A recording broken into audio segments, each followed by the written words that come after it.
Just a few housekeeping matters before we begin. We'll have a number of speakers today. We've been doing PowerPoints on our road show. Obviously, somewhat limited today, but the speakers will do about 5 minutes, 6 minutes, something like that. Joy will be keeping time for you, so she'll have a card that says 3 minutes left, 2 minutes left, 1 minute, get out of here, or something like that. So she'll keep us on track. Feel free to enjoy the snacks throughout the day.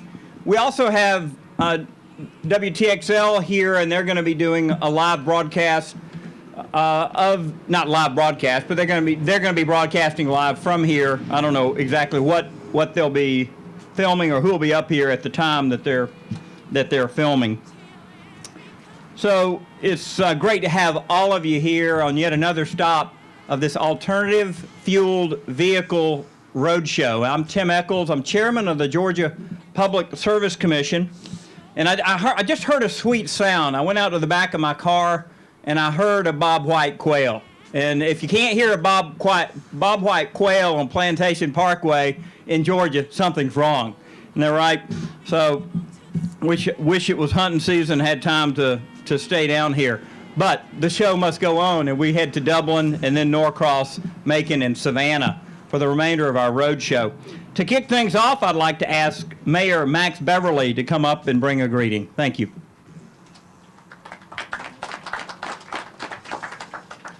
Good afternoon. Commissioner Echols, we really appreciate you bringing this event to Thomasville, to South Georgia. Alternative fuels is something that we have been on the City Council discussing for several years.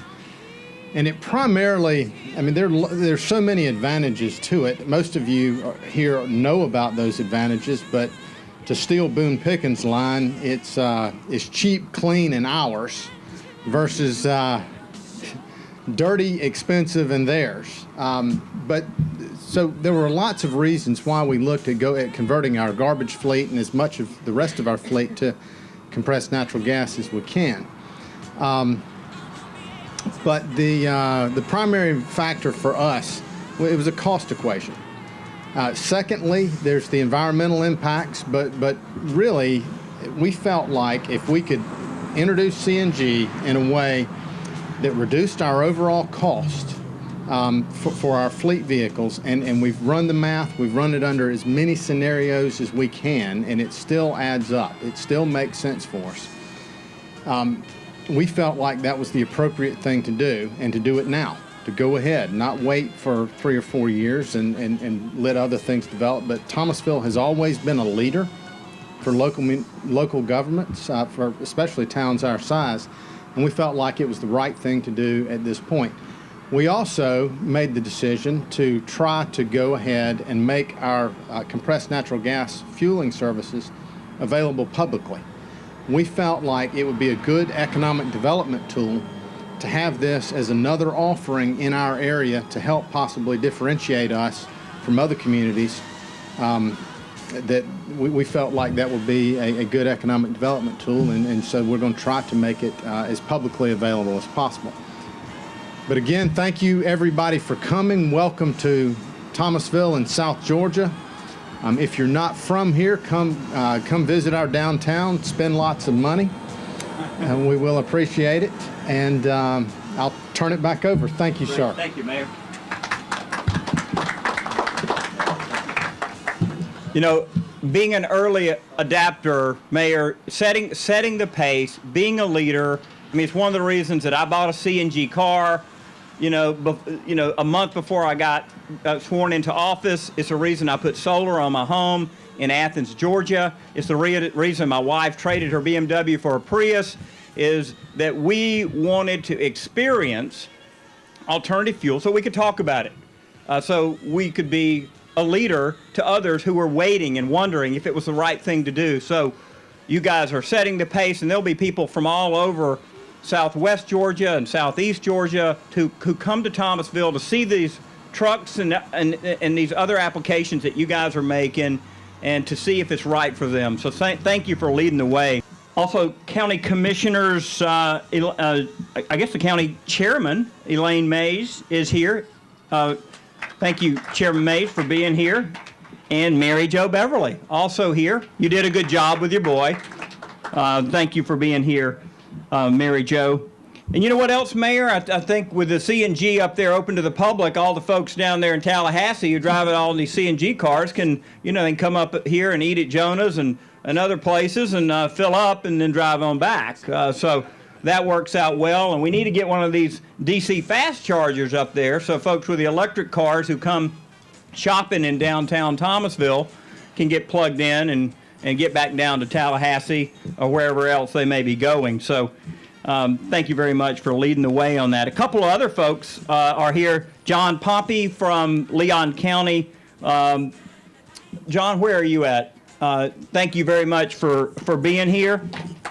Are you the fleet manager, correct, for the county? Thank you very much for being here and all that you guys are doing down there. We had this event strategically on the state line because Leon County, where, by the way, my mother graduated from high school at Leon High School in 1958, Leon County is setting the pace.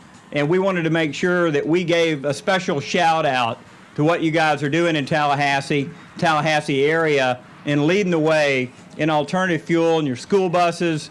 And that is something that I believe more and more school systems are going to see. This is a way for us to save money and to be able to, instead of spending money on fuel, let's spend the money in the classroom where folks really want it spent. We also have here today Representative Darlene Taylor from the 173rd. Darlene, would you come up and say a special welcome? Thank you for being here today. Thank you, Commissioner. I appreciate your coming and bringing your show down here. We like to think this is the best kept secret in the state, and I think it is. But I want to welcome you on behalf of all of our communities in this area. This is very important. This is what the world is about. This is a perfect example of a public and private partnership. These are things that we need to do no matter what community you're in. And I'm very proud of our community for being able to participate and for the steps we're taking to see this happen. Again, welcome to our community. Please partake of our many amenities that are available, and welcome to South Georgia. Thank you very much. You know, our legislature was instrumental in providing some property tax credit for Georgia taxpayers to be able to get solar on their home or I've got the solar thermal that I spent $6,300 on, and that was this year I'm getting a $2,200 state tax credit. Let me encourage you, Darlene, to go back and tell them to double it again. We need them to double it again so we can continue to have more renewable energy in Georgia. Also, a special welcome to David Rogers and Dale Calhoun from Florida Natural Gas Association. Guys, where are you at? Thank you very much for driving up and being here. Rodney Dill, the Manager of Member Services from the Municipal Gas Authority. Rodney, where are you at from Georgia? Thank you, Rodney, for being here and at other events around the state. My friend Jim Thompson with TransPower, come down from Albany. Good to see you. Thank you all for what you're doing up there in promoting alternative fuel. Jim, those heavy trucks, those long-haul trucks they're really, I think, part of the future of this, a big part of the future as they use liquefied natural gas and other fuels. It's going to be huge for us. I know MARTA's running over 350 buses on natural gas, and Don Francis is going to tell us a little bit more about that in just a minute. Well, let's get started with our first speaker. By the way, Woody Hildebrandt and the principal of Lively Votech, thank you for that delicious food back there. Where are you here, Woody? Thank you very much for providing that and being here. Well, let's kick off this with Don Francis, and he's runs Clean Cities out of Atlanta. And any of you that have traveled through Atlanta, which is probably everyone here, you know Atlanta has an air quality problem. And it's one of the reasons that we need those MARTA buses running on natural gas. And Don is trying to do so much to educate people about the value of alternative fuel. So Don, tell us about the progress you guys are making and what we can do to help. You got my folder, Commissioner. Oop. Thank you. Thank you, Commissioner. As Tim said, my name is Don Francis. I'm the executive director of the Atlanta-based Clean Cities Coalition. These coalitions are spread all across the United States. As has been mentioned, this is another example of public-private partnerships. This program is sponsored by the Department of Energy, and our goal, our mission in this program is to reduce the nation's dependency on petroleum as a transportation fuel. Because as we do that, it reduces our nation's dependency on imported petroleum, because every gallon we don't use is another gallon that doesn't come in from overseas. This program was authorized by Congress in the 1992 Energy Policy Act and is beginning to spread all over the United States. There are two coalitions functioning in Georgia right now. I handle North Georgia out of Atlanta. There is another coalition based in Macon, which kind of handles the middle part of the state. There are coalitions, people talking about forming coalitions here in South Georgia. I've talked to people in Valdosta, but I also know that across the border in Tallahassee, in Pensacola, and that part of Florida, there's an Emerald Coast group trying to come together to form a coalition. So if you hear about these people, get involved with them, because they're there to help you. Now, the goal of our program is to reduce the nation's dependency on foreign oil by up to 3 billion gallons a year. We've done about 2.5 billion gallons so far, but the reason why this is critical is we're spending $1 billion a day on imported petroleum. We're sending dollars out of this country to fund countries that don't always agree with the way we want to run our lives. So it's really, really important that we change this. And part of the goal of this program is to use a portfolio of alternative fuels that, as somebody's already mentioned, Boone Pickens, all these alternative fuels, they're cleaner, they're cheaper, and they're ours. So that is one of the reasons why there's so much emphasis on these alternative fuel portfolios. The other side of the equation is we're seeing, the price of gas beginning to come down because usage has gone down. The problem we face is there are other countries out there whose usage is not coming down, whose usage is going up. One of the challenges out there for our society is China. China is basically going from bicycles to Buicks in one generation because they're developing a middle class. They're building and selling more Buicks in China today than here in the United States. Those people are going to be competing with us for oil. China is already doing agreements with Venezuela to get their oil out of the Western Hemisphere for their Buicks rather than our Buicks. So it's important that we start looking at what alternatives are there that we can use instead of petroleum. Now, the good news is 2, 3, 4 years ago, 60-70% of the oil we were using was coming in from overseas. With the downturn in the economy and the increase in the use of alternative fuels, that number has fallen to the point now where more than half the fuel we're using today is domestic. And what we're going to do with this program is drive it to the point where all the fuel we use is domestic, because it will come from other sources. There's natural gas, there's electricity, there's propane. We've used these fuels in other applications for years. We're the Saudi Arabia of natural gas. We have more natural gas than anybody else in the world, including the Soviet Union. Or Russia, sorry, old enough to think that it's still the Soviet Union. But that's the key critical issue. And we have that fuel here. It's ours, it's cleaner, it's domestic, it's cheaper. So we just need to look at these alternatives. And what you see around us is a good sampling of whether it's hybrid electric, plug-in electric, biofuel, natural gas, dedicated natural gas, it doesn't matter. What you need to do is look at it. And one of the things that I try to hit on in these presentations is take a look and see if you are using or driving a flex fuel vehicle that could run on ethanol, E85. We don't use a lot of it in this country, but there's millions of cars on the road that could use it, but people don't know it can be used, or they don't know where to find it. If you go to the Clean Cities websites, Clean Cities DOE website, there's something there called the Alternative Fuel Data Center. On the Alternative Fuel Data Center, there's everything you ever wanted to know about alternative fuel vehicles but were afraid to ask, including what's called the station locator. On the station locator, put in the fuel type you're using, put your address in, and it'll show you where all the stations are, either around you or on a trip that you're planning on making. take a look. If you're using a flex fuel vehicle, try and find a station that uses and supplies E85. The station near my house used to be about a 50-cent cheaper on E85. It's not that tight or not that big a differential anymore, but try and find that fuel, because that is grown by farmers in Iowa and Kansas and not by a sheik in somewhere in Saudi Arabia. So that's usually my one challenge is, if you've got a flex fuel vehicle, use the fuel. Again, the Department of Energy has a number of websites under the Clean Cities program that will show you what the alternatives are, what they cost. You can do cost analysis, you can find stations. The information is there.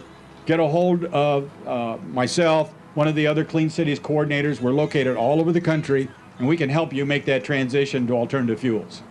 Commissioner? Well, Jackie Pons is here, the superintendent of Leon County, Florida school system. You can see their bus they're very proud of here, and I'm very proud of the job that they're doing across the border in leading the way. And I know my mom's very proud too, being a graduate of your school system. Jackie, come on up and tell us how you guys have done it and where you expect it to go. Thank you so much. It's great to see the turnout that we have here. I was born and raised right near the Georgia line, where we used to hunt and fish, and we were Future Farm Family of the Year. And at that time, I had no idea that I'd grow up to be involved in compressed natural gas. But to all the elected officials that are here, mayor and city commissioners, county commissioners, representatives, I want to salute you for your leadership, because it's not easy to be first. It's always easy to get in the crowd and follow somebody. But to be a leader in this, on this issue, it's not a Republican issue, it's not a Democratic issue, it's not an independent, it's an American issue. You know, 97% of CNG, of natural gas, is in North America. And we've got to end this addiction to diesel and to oil, and to make sure that we come up with a fuel source that's cleaner, that's American made. And you're leading the way up here, just like we are in Tallahassee. I want to tell you, we started out on this, and it was right when the economy was going down. There were a lot of excuses to pull the plug, and we were going to build it ourselves. In fact, we built our own fast fill facility, and we had about 11 buses that we started with. But I wanted something that our public could use. I wanted something we could put in place so people driving in could fill up their vehicles and purchase their next vehicle. So we made a decision to go out to the private sector, a P3, a public-private partnership, and just to see if anybody would help us with it. And we found 3 individuals that were willing to do it. We're going to open our facility in August. It's going to be a facility that our entire public will be able to come in there and fill up on compressed natural gas. We'll have another fast fill facility that we already have that they'll be able to use. And so what we're trying to do is convert our whole city to an American-made fuel that's right here and that they could have access to. And we're proud of that. We ended up teaming up with No Petro. They were a group that actually is putting the capital into building our facility. We went out and bought another 44 buses. That bus right there, we're saving about $7,000 a year on fuel comparisons. Now you start multiplying that by 50 buses, you can borrow some money and you can buy some buses. And we're doing it, and again, we're proud of that. And if you think about it, and that's what I love about the fact we're right here on the Florida-Georgia line, and I know you're doing this in Thomasville just like we're doing in Tallahassee. We have our county here, we have the city here. I know Mr. Mayfield, Steve Mayfield, Vicki O'Neill's here, Mr. Pompey from the county. We're all working together on this. They're now buying their new vehicles as far as CNG vehicles. So we'll have them and they'll be able to use this facility and we'll be able to work together on that. On October 15th, we're going to have a CNG summit down in Tallahassee, Florida, and we're going to invite cities and counties all over the Southeast, because we were the first school district in Florida to have our own fast fill station, and to show them how they can do it like they're doing it in Thomasville. You know, if Thomasville can do it and Tallahassee can do it, everybody can do it. And what a way to lead the way in our country, in America, to make sure that we have a clean fuel source that's American made and everybody can use it, and we can end this addiction to foreign oil. So I salute the leadership of the individuals that are here from Thomasville. I'm very thankful for our city and for our county. And it's a fitting place today. If you look at all these CNG vehicles, we have our lively technical. Mr. Hildebrandt was introduced earlier. He's a divisional director in our and also is over lively. But we're going to teach our students how to fix these vehicles, how to convert them.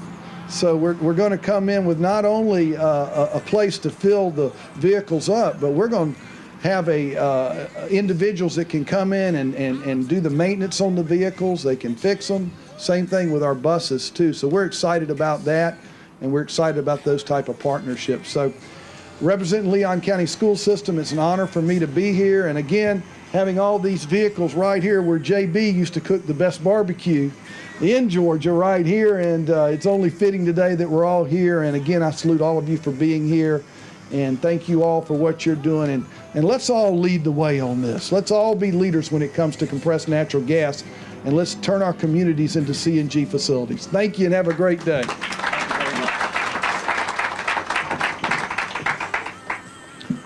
Well, there's nothing more nerve-wracking than driving a CNG car and getting to the station and the pump not working.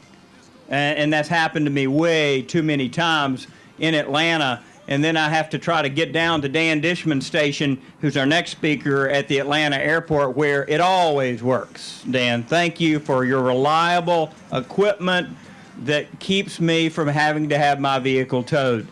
So I thank you for that. So welcome Dan Dishman with Clean Energy Fuels.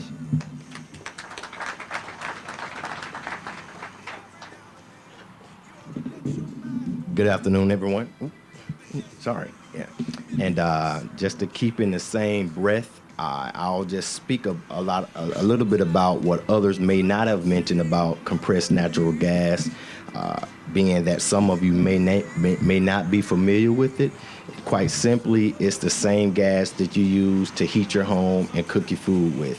So when you're eating that lovely Thanksgiving dinner, and if you're utilizing some type of gas service, that's compressed natural gas. And just a little bit about clean energy. The young man that was mentioned a couple of times previously, Boone Pickens, along with one of his best buddies, who happens to be the CEO of my company, Andrew Littlefair. They started the company about 15 years ago in '96. So he's considered somewhat like a trailblazer in that industry, highly regarded and highly knowledgeable. So I have to make sure that I say some positive things about him today, simply because he cuts my check. And I want to make sure that comes on time. But a little bit more about clean energy. I won't bore you long, but obviously we're in the compressed natural gas business. We've built over 300 stations all across the country in over 25 states. CNG is appropriate, just like many have shared before us, essentially for anyone who wants to reduce their dependence on gasoline and foreign oil. It's the cheapest, cleanest fuel that's available, and because we have so many reserves, and more importantly, it's a proven fuel, it's just a matter of choice for anyone who's in a position of looking at alternative fuel. Not just clean energy, but many others have fueled everything from government, municipalities, to private and public sector vehicles. It doesn't have to be a large fleet. It can be one, or it can be 100,000. It really depends on, in my opinion, if you burn a lot of fuel and you want to save on that fuel cost, then CNG is an option for you. And more importantly, just from a realistic standpoint, from the infrastructure standpoint, it's more suited for fleets and businesses, simply because from a consumer standpoint, unless you really just have a desire to have one, there aren't that many stations across the country yet. So unless you're just driving locally and you have a lot of options locally, it may not be the best option for you. But for fleets, specifically the return to base fleets, you could find many stations there. As I mentioned earlier, we've been around for quite some time. We're very excited about where we've been, but more importantly, about where we're going and the recognition that CNG is getting as a whole. And if there's any additional questions any of you may have, feel free to reach out to me. I'll be standing out and enjoying this show also. And thank you for your time. Thank you, Dan. Appreciate that. Thank you very much. You know, after the oil embargo in the 70s, France said, you know what, we're never going to be in this situation again, and France began to build nuclear power. They did not stop when we stopped. They continued. They're 82% nuclear power, and I say that because the French demonstrated great resolve in not being dependent upon other people's energy. We need to do the same thing with our transportation fuel. I hope that we now have the resolve. You know, you see these vehicles around, you see these initiatives, and you think maybe it can happen now, and I certainly hope so. Jeff Green is with Wise Gas, and they are working with cities like Pensacola and others all over the Southeast to help municipalities, other businesses to be able to have their own CNG fueling infrastructure. And Jeff was on our tour last year, and I welcome him back to the podium. Jeff Green with Wise Gas.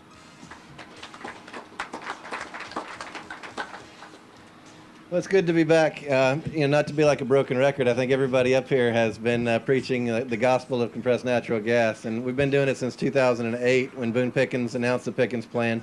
I'm the Florida State leader of the Pickens Plan. I'm an Atlanta, Georgia native, so I still feel like a Georgian at heart. One of the things that everybody's pretty much asked me is, why isn't everybody doing this? It makes sense. It makes economic sense. It's viable. Why aren't we doing it? So what we determined about a year ago was that we were going to come in and start doing feasibility studies with different municipalities throughout the state. One of those was with the city of Thomasville. And after that feasibility study, where we showed them that it made economic sense, they were compelled to move forward, and then we were ultimately low bid and just recently were awarded the contract to build their CNG station for them. And that's really how you have to do it. You got to do it one step at a time. Step one is to figure out how it makes sense financially. Step two is to actually have the courage to do it, and step three is to reap the rewards of it. And that's really what we want to tell you guys up here.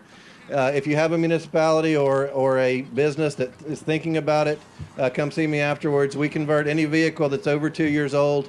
The EPA recently made a rule change that allows any vehicle that's over 2 years old to be converted with much less cost. The conversion of the Escape there is about $3,200. So what used to be a $10,000 to $12,000 conversion, the Nats like me as much as everybody else. What used to be $10,000 to $12,000 is down to between $3,000 and $5,000, and that makes it much more economically feasible. Tim was one of the first people that preached about range anxiety. One of the things that we do, every vehicle that we convert runs on both gasoline and natural gas, so you don't run into that issue of not being able to get from one station to the other. Out of 118,000 miles on the Escape, 65,000 have been on natural gas. The savings on that, we opened the first privately owned public access station in Florida 2 years ago. We exceeded capacity by the time it was built, and we're building our second one. We're having our grand opening in Pompano Beach on July 18th. If anybody would like to come down, you're more than welcome to come down to that as well. We should have Thomasville's up and running by August 30th-ish, and be happy to see everybody there too. But again, it's their second time around. Tim, look forward to doing it next year as well, and we'll be back every year for it. Thank you very much, Jeff. And here to tell us how Thomasville moved forward, Steve Sykes, the city manager for Thomasville. Steve, thanks for helping to put all this together for us down here today as well. Thank you. Certainly, I want to thank Chairman Echols. Thank you for the leadership and taking this forward.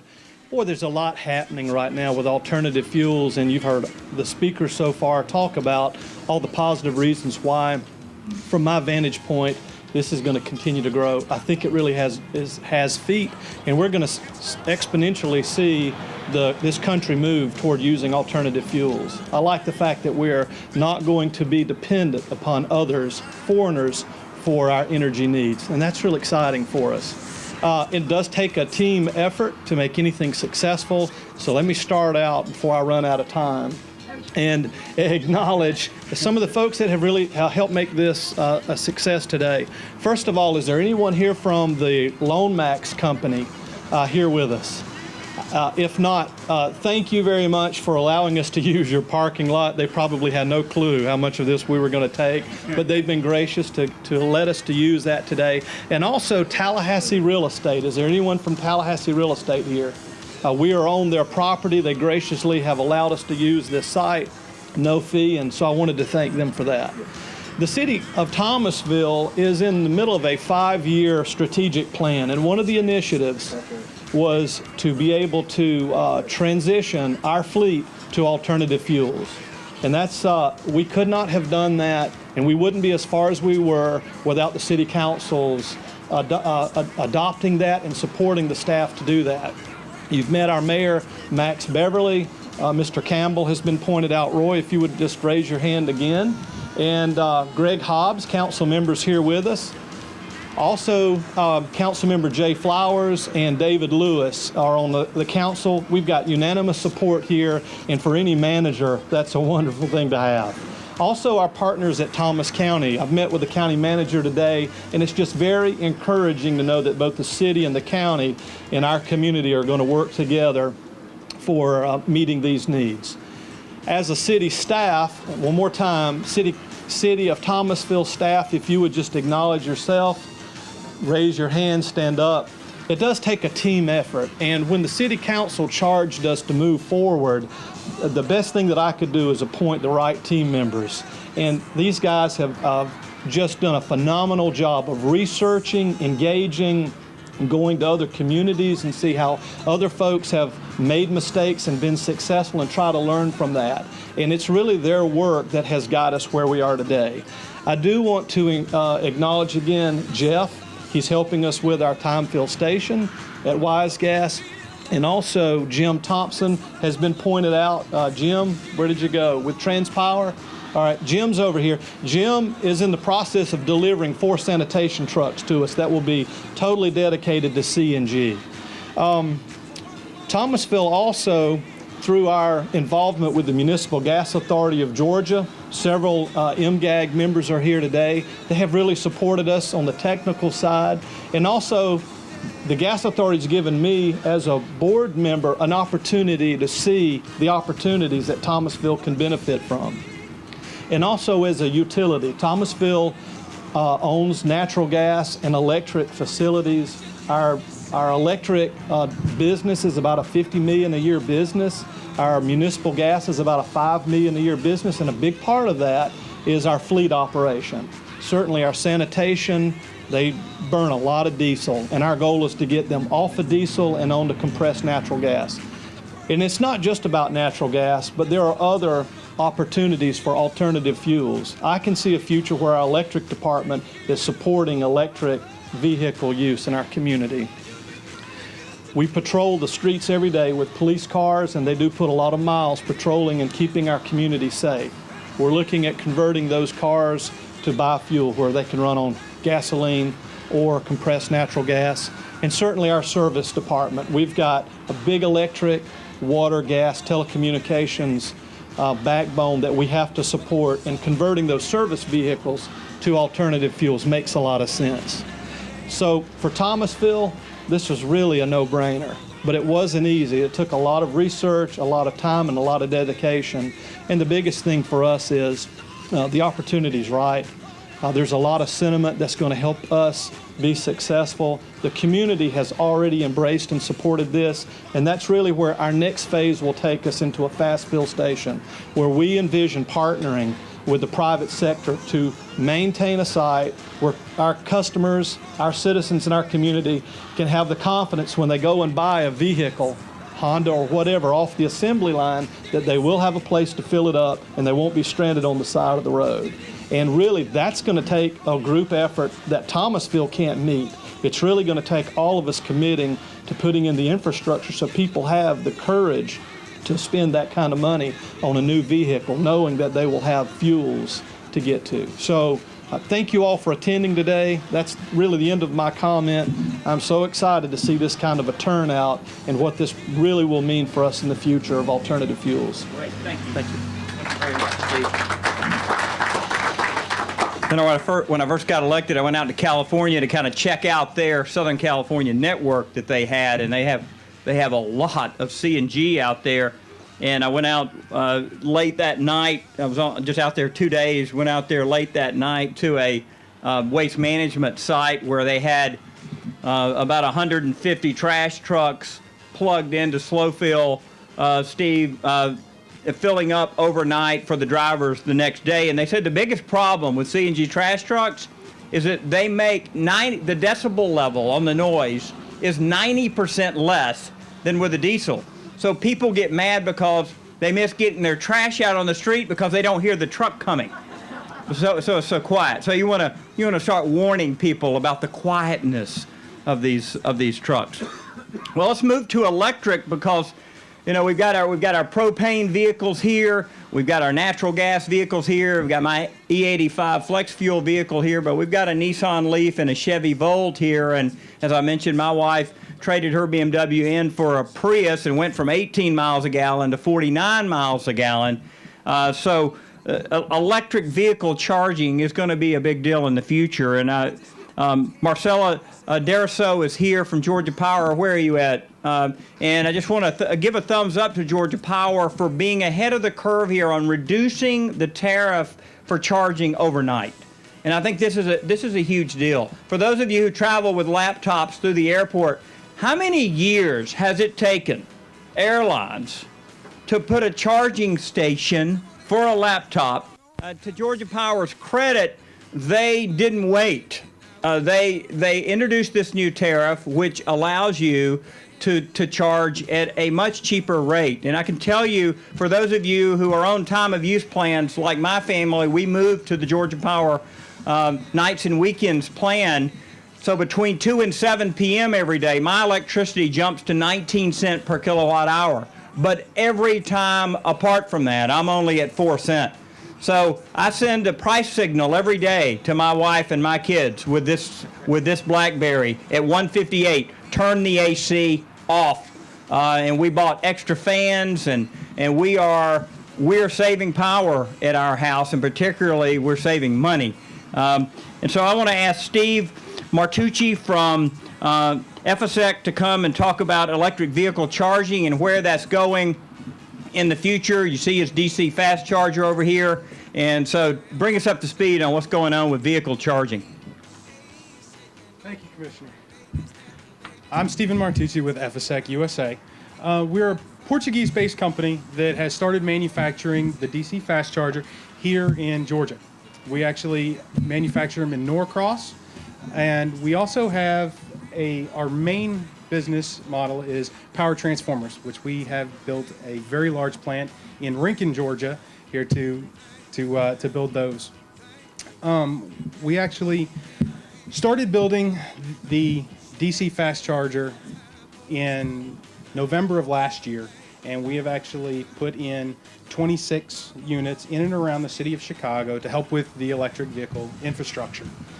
What you see over here is actually one half of a two-part system that charges cars, that specifically the Nissan Leaf and the Mitsubishi i-MiEV, in 30 minutes up to 80% from a 0% charge.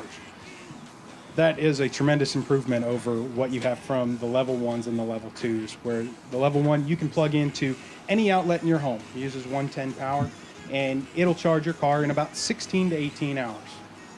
For people who don't drive very far, stay local, that's not a big deal. They can charge overnight, and you typically will only run down about 0.5% if you're staying local.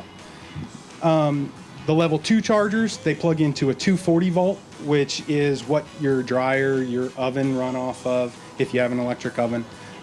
So you have that at the house, and you can charge up your car 4 to 6 hours. So that's a great improvement over the level 1s. Now the DC fast charger is a whole different ballgame. They were called a level 3 charger, but that's not really what it is. It is its own entity. It's a DC fast charger. What it actually does is it converts AC energy into DC energy so it can go directly into your battery. The level 1s and the level 2s, the car itself actually converts the AC power over to DC. Ours doesn't do that. Because it converts it internally, it can pump a lot of energy in very quickly. We use a 480 volt, 3-phase power, so you aren't going to be able to really have that at home. This is more for public use and commercial applications for fleet vehicles. Excuse me. In that conversion, it'll convert it over to 500 volts of DC power. Right now, that's more power than pretty much any of the cars that are manufactured here in the U.S. can handle. So what we're actually doing is we're in the process of working on a 45 kilowatt. This is what's called the QC50, which puts out 50 kilowatts of power. The QC45 is actually going to be a lower cost, so we can actually get them more cost effective and get more of them out there into the infrastructure to help release some of that range anxiety that people are feeling. So by doing that, you'll still have the same charge level, so you'll still be able to charge your vehicle in half an hour, but it's getting rid of that excess power that we weren't using with the QC50. So really, we are in the business of helping that infrastructure. That's really all I have to say. But if anybody has any questions on how it operates, please come see me afterward. Thank you. Thank you very much. You know, there is a nexus between solar and electric car charging, and if you've been through Dublin, which we'll be there tomorrow, in fact, we go tonight, spend the night there, we'll be at Maguey Solar right there off of 16, and they have a solar EV charging system there, and here to tell us about that nexus is Jeff Dix from Maguey Solar.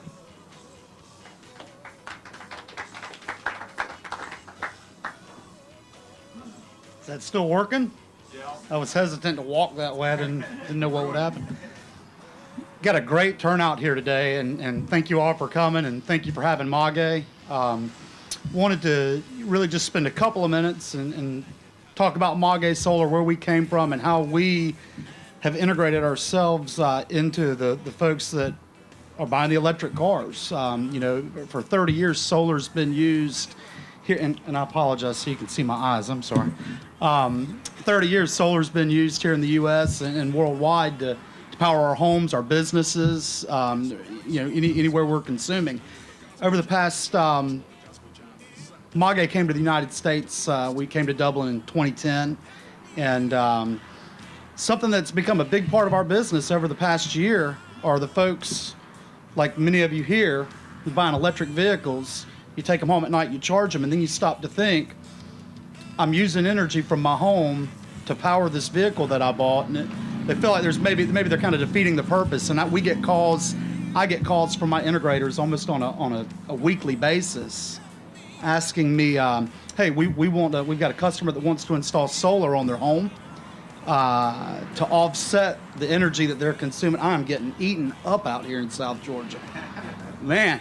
They want to install solar to offset the cost of the power that they're consuming for their charging or for their chargers.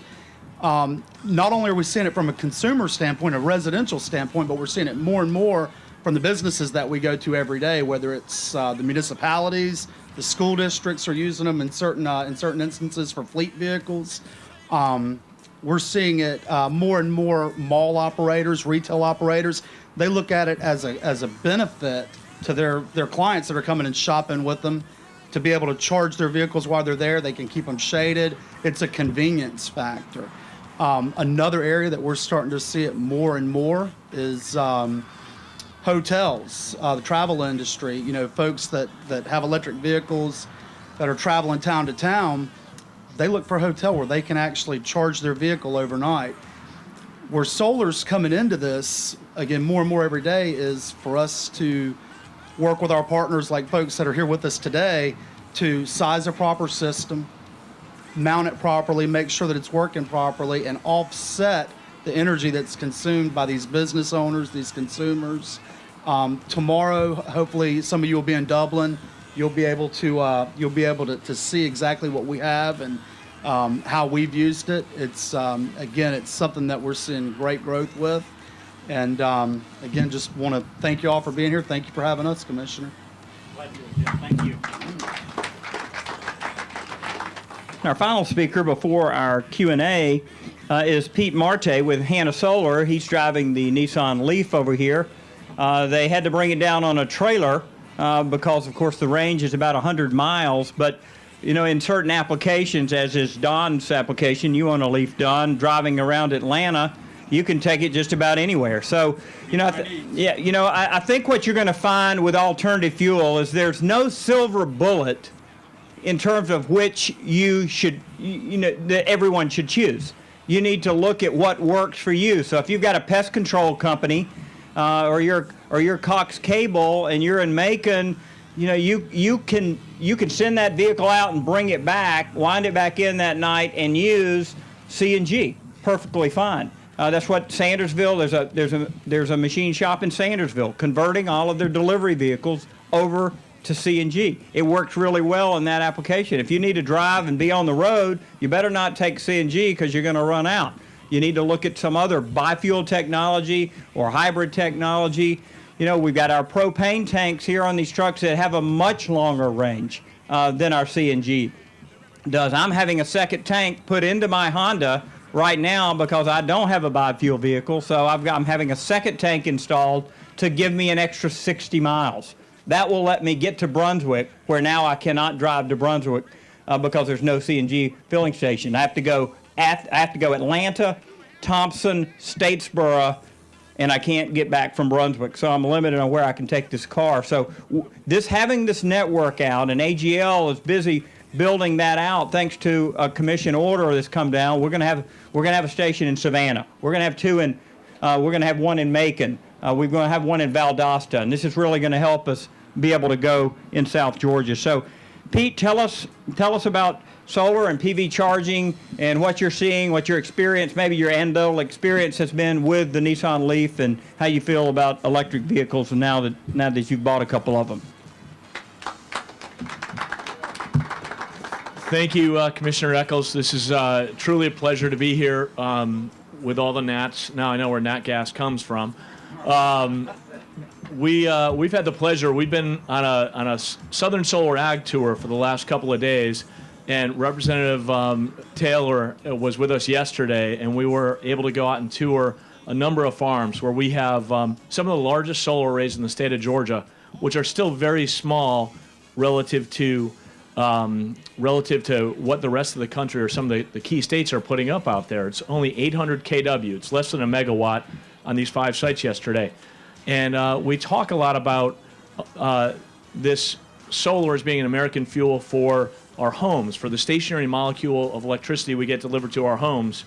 And when I first started this business, solar was pretty expensive. It was $10, $12 a watt installed. Today it's down around $3 or $3.25, maybe $3.50, a little bit higher, perhaps for residential.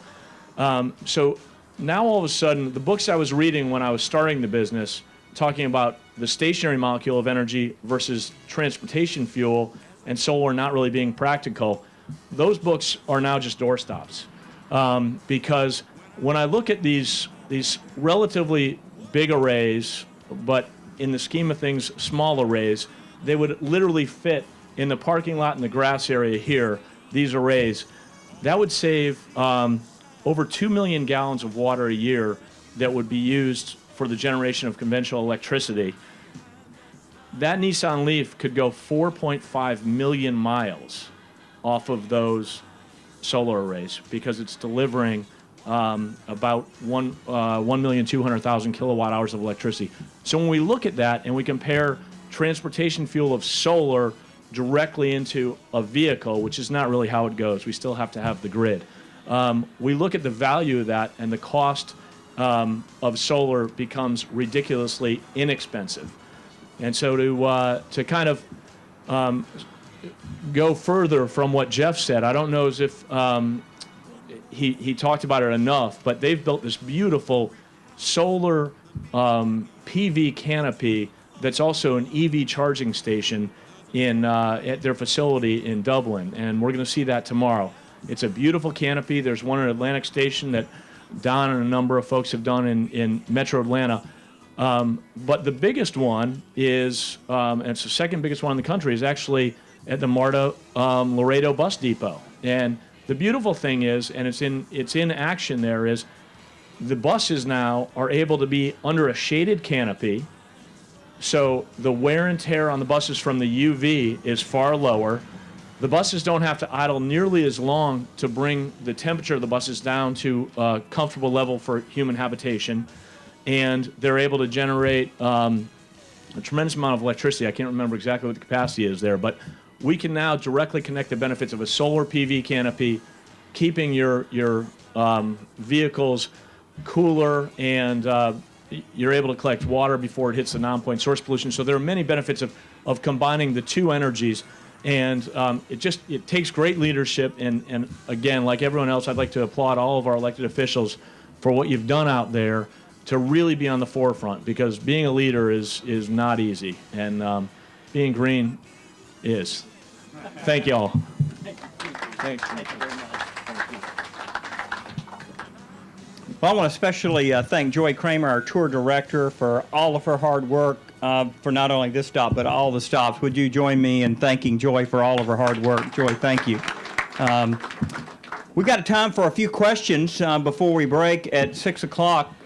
We will be, if you're a driver or you're a presenter, we will be having dinner together. If you want to be a part of that, up in Thomasville, if you can come back up for some barbecue, we're going to be up there for that. So you can see Joy about the location for that. Do we have any questions? And I'll try to answer or direct your question to one of the presenters.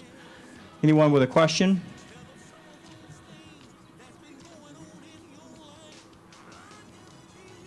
Yes, sir.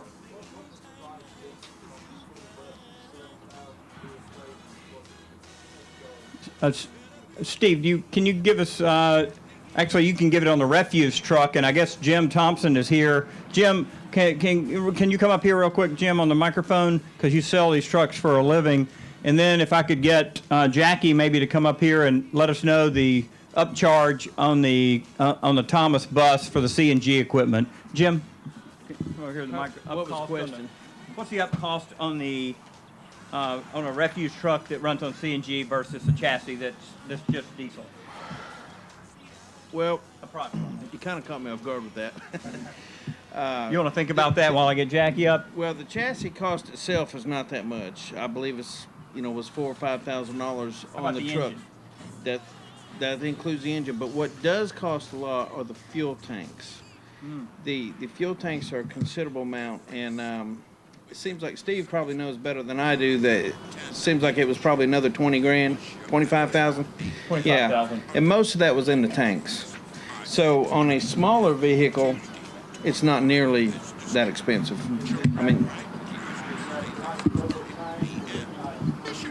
Type 4 tank, Type 3 tank. Jackie, can you speak to the upcharge for the CNG engine and the tanks on the buses versus the old diesel? Sure. It's about a $27,000. It cost us 27 grand more for the bus. So we're figuring now we're saving about $7,000 a year.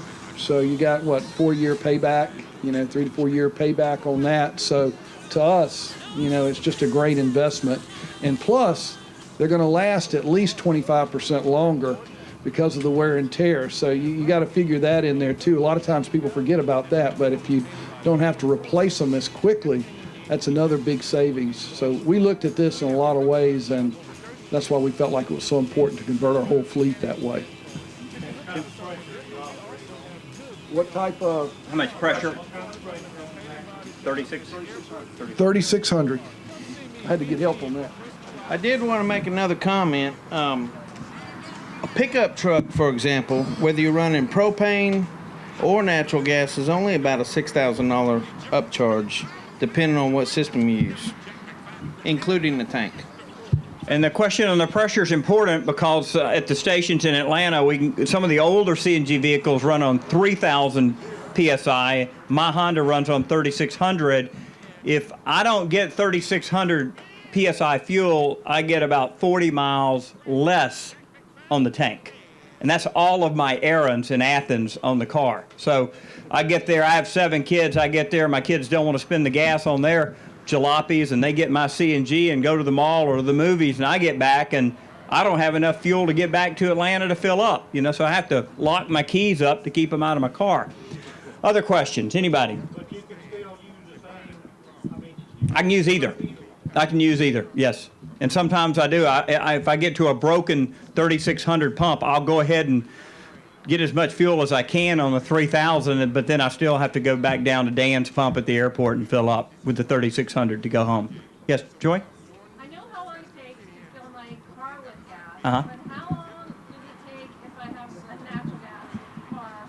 And is there different kinds of fueling speeds for natural gas? Yeah, there is different kinds of fueling speeds. So these fast fill pumps that I fill up with that Jeff sells and that Dan sells, just as quick as a gas pump.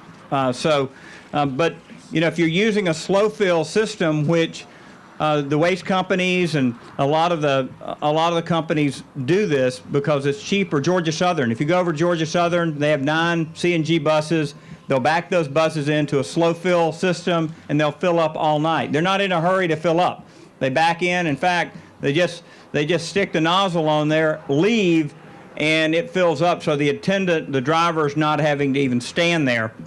So again, depending on the application, you decide the fueling mechanism you want. The other thing is that Ian Skelton and AGL, they have their boutique compressor sitting behind the second Ford Focus here.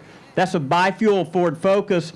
That is a garage compressor. So if you are on the AGL system, which I am, you're obviously not here in Thomasville, but if you're from another part of our state and you're on the AGL system, for $60 a month, Ian, you can rent this for 5 years, and it's a slow fill system, so it's about a half a gallon per hour, and so that fills up overnight for you in your garage. And you know, the only reason I haven't purchased this is I'm making it work the way I'm cheap, and so there's no need for me to spend the money if I don't have to spend the money. It's kind of my philosophy on this. So I haven't gotten the home fueling station yet, though I probably will. 500 of those available at $60 a month based on the commission order. Oh, you can still sell those. Okay, great. So you could get one in your garage, and AGL could install it right here, and you could just get the municipal gas coming through their pipeline. Any other questions? Well, let me just say on behalf of the Georgia Public Service Commission, all 5 members of the commission that are elected statewide, thank you for being a part of this second annual Alternative Fuel Vehicle Roadshow. We've got another set of stops. If you know of anyone in Dublin in the morning or Norcross tomorrow afternoon, next Monday in Macon, and next Tuesday in Savannah, we'd love for you to let them know about it and be a part of it. We'll have our crew. We'll be driving down there with mostly the same vehicles, so we'd love for you to be a part of that.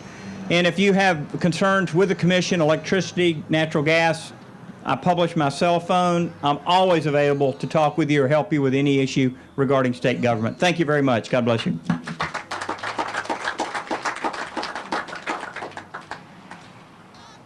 I do just want to say one quick word that if you have any questions about the presentations today, there is a website that has all the information at afvroadshow.com. So you can get all the up-to-date dates for where the roadshow is going to stop next and see the presentations from the speakers there. Thank you.